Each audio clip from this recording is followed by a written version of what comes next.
On behalf of Expert Village, my name is Karen Locasal, and I'm here to tell you about crafting with gourds.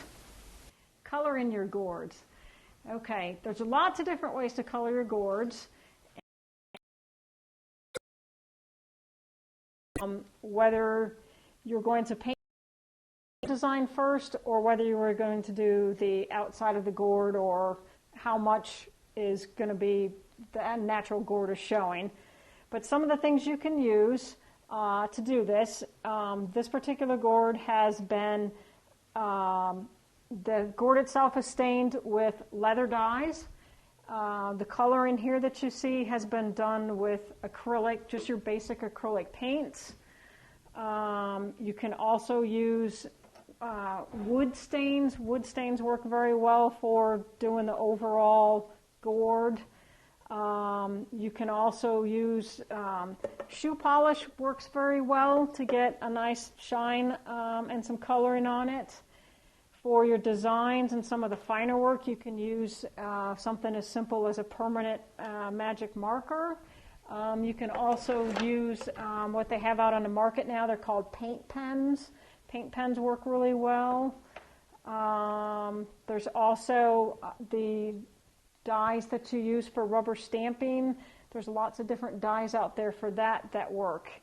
And there's also fabric dyes. They don't work real well, but you can, again, experiment with any of these. The best thing to do if you go to like a gourd farm and buy your gourds, they almost always will give you the broken and bits and pieces of the gourd. Those are always good to pick up, because you can use those as your practice pieces to see how your coloring is going to look, how the dye is going to work with your acrylics, and how they're going to interact. And again, your shading, and is it going to be the color that you want? Is it too dark? Is it too light? Something else to keep in mind with your leather dyes, the leather dyes will fade over time.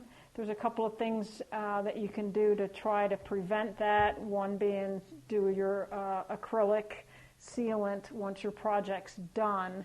But they still, even with that, the leather dyes will tend to fade over time. The wood stains last a little bit longer, and they've got a product out there now called a gourd ink dye that is more color fast. So you can, again, go very, very simple with your just basic acrylic paints and magic markers. Leather dyes, these come about $4.50 a bottle, lots of different colors. Wood stains you might actually have laying around the house. Shoe polish you might actually have lying around the house. So lots of different options to actually getting some color on your gourd.